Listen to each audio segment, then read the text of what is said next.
Good morning student. तो last lecture में हमने कवर किया था कि एरर कंट्रोल क्या होता है, एरर डिटेक्शन क्या होती है, एरर करेक्शन क्या होते हैं। और उसके बाद जो आज के लेक्चर में हम करेंगे CRC, साइक्लिक रिडंडेंसी चेक। ये आपके सिलेबस में मेंशन किया हुआ है, इसलिए हम इसे हम कवर करेंगे आज के लेक्चर में। तो सिंपली सबसे पहले हम देखेंगे कि एरर डिटेक्शन क्या होता है। In error detection we are looking only to see if any error has occurred. मतलब एरर डिटेक्शन में हमारा यही पर्पस होता है कि हम ये देखते हैं कि जो भी डेटा रिसीवर को रिसीव हुआ है क्या उसमें कोई एरर तो नहीं है, बस हमारा यही काम है। और एरर करेक्शन में हमारा काम क्या होता है कि एरर करेक्शन में हम ये भी फाइंड आउट करेंगे कि एरर है या नहीं है, और अगर है तो हम उसे करेक्ट भी करेंगे। तो आज जो हम टेक्निक पढ़ने वाले हैं CRC, वो जो आती है वो एरर डिटेक्शन के अंदर आती है। तो साइक्लिक रिडंडेंसी चेक। तो या इस टेक्निक में एक जो मेन इंपॉर्टेंट पॉइंट है वो ये है, टू डिटेक्ट और correct errors we need to send extra redundant bits with data. इसका मतलब ये है कि जो सेंडर जो डेटा सेंड कर रहा है, अगर हमें ये फाइंड आउट करना है कि उसमें कोई एरर है while while transmission of data, तो हमें उस डेटा के साथ, जो सेंडर डेटा सेंड कर रहा है उस डेटा के साथ हमें कुछ रिडंडेंट बिट भी सेंड करनी होगी। रिडंडेंट बिट मतलब एक्स्ट्रा बिट डिटेक्ट करने के लिए कि एरर है या नहीं है। अब वो किस तरह से हम डिटेक्ट करेंगे, कितनी बिट सेंड करेंगे, और वो क्या होंगी, जीरो होंगी या वन होंगी या सारी जीरो होंगी या सारी वन होंगी, ये सब चीज़ें हम साइक्लिक रिडंडेंसी चेक में पढ़ने वाले हैं। तो इसकी थ्योरी को कवर करने से पहले सबसे पहले हम इसको एक एग्जांपल से समझते हैं, क्योंकि एग्जांपल से समझना ये बहुत ही इजी होगा।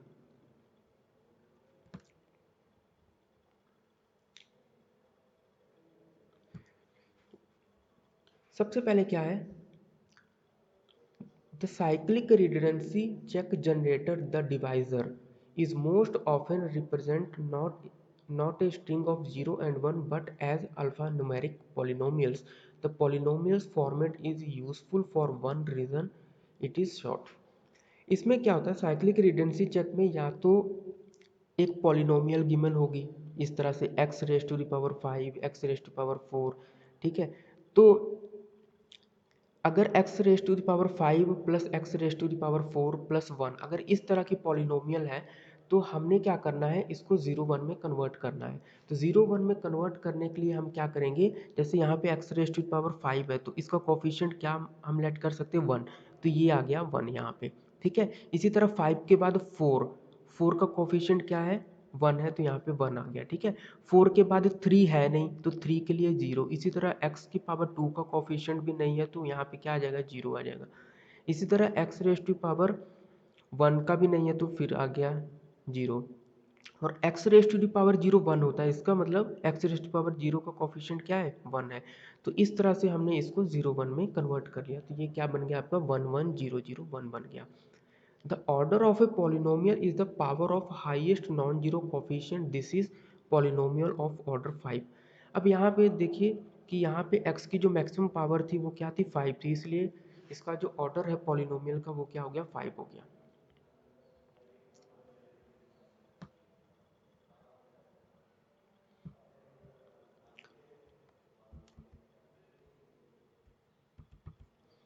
अब यहाँ पे हमें इस तरह से एग्जांपल दिया होगा। सबसे पहले हमें क्या दिया होगा, डेटा दिया होगा, और फिर हमें क्या दिया होगा, CRC जनरेटर, या हम इसको डिवाइजर भी बोलते हैं।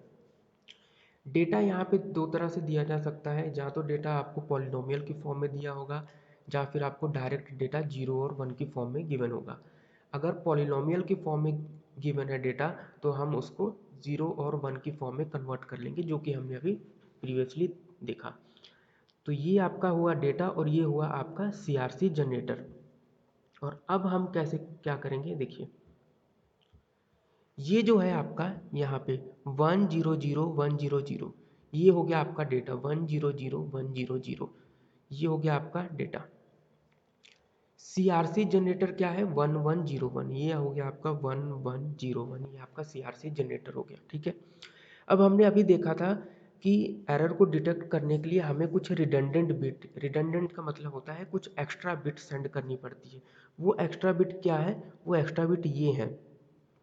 यहाँ पे एक्स्ट्रा बिट जो होगी वो हमेशा जीरो ही होंगी, बट कितनी एक्स्ट्रा बिट ऐड करेंगे वो डिसाइड होगा इससे, डिवाइज़र से। अगर डिवाइज़र में 1 2 3 4 4 बिट है, अगर डिवाइज़र 4 बिट है तो आपका सीआरसी बिट कितनी होगी, सॉरी सीआरसी बिट नहीं, रिडंडेंट बिट कितनी होगी, 3 होंगी, और वो सारी की सारी क्या हो जाएंगी, 0 हो जाएंगी। अब हमने क्या करना है इसमें,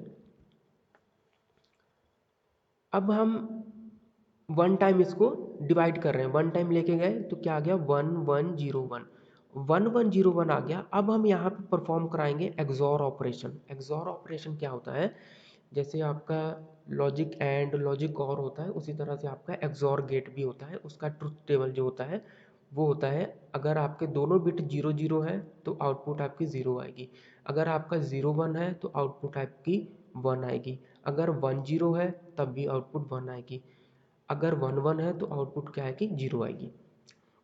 तो यहाँ पे देखिए दोनों बिट क्या है 1 1, तो यहाँ पे क्या आ गया 0, यहाँ पे दोनों बिट 0 0 है तो आउटपुट क्या आ गई 0, यहाँ पे जो इनपुट है वो है 0 1, जब भी 0 1 होगा तो आउटपुट क्या आ गई 1 आ जाएगी।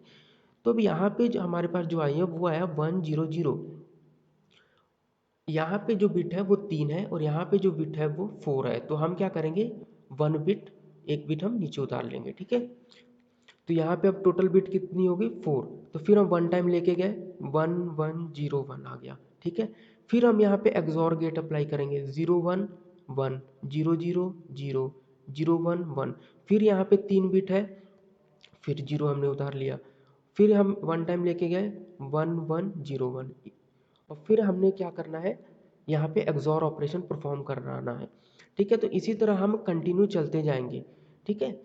कंटिन्यू चलने के बाद जब हमारे पास यहाँ पे सारी की सारी बिट खत्म हो जाएंगी, तो जो नीचे जो रिमाइंडर बचेगा 3 बिट का, वही आपकी क्या होगी, सीआरसी बिट होगी, साइक्लिक रिडंडेंसी चेक, ये सीआरसी बिट है। क्लियर। अब हम क्या करेंगे,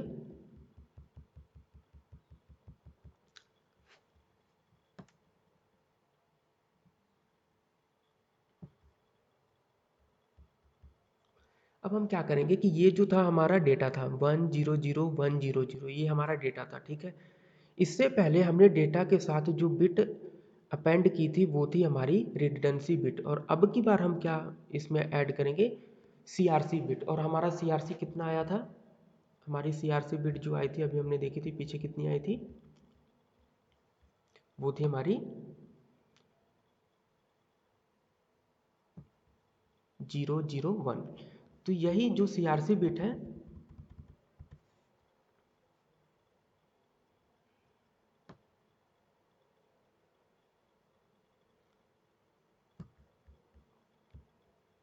यही सीआरसी बिट हमने क्या करनी है, डेटा के साथ ऐड कर देनी है, और फिर से वही प्रोसीजर अप्लाई करना है।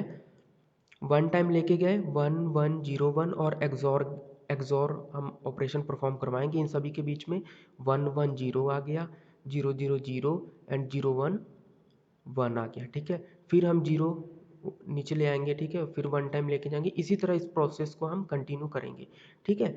अगर हमारा लास्ट में 0 आता है रिमाइंडर, इसका मतलब है कि डेटा में कोई भी एरर नहीं है। अगर अगर रिमाइंडर 0 के अलावा कुछ और आता है तो इसका मतलब क्या होगा कि हमारे डेटा में एरर है। अब आप ध्यान से देखिए कि हमने सेंडर साइड में जो डेटा था, ऊपर सेंडर साइड में जो डेटा था वो भी था 1 0 0 1 0 0, और जब हमने रिसीवर साइड में लिया है डेटा वो भी क्या लिया है 1 0 0 1 0 0। तो इसका मतलब सेंडर और रिसीवर दोनों को जो डेटा रिसीव हुआ है वो सेम सेम रिसीव हुआ है। तो सेम जब रिसीव होगा तो रिमाइंडर आपका क्या आएगा, 0 आएगा।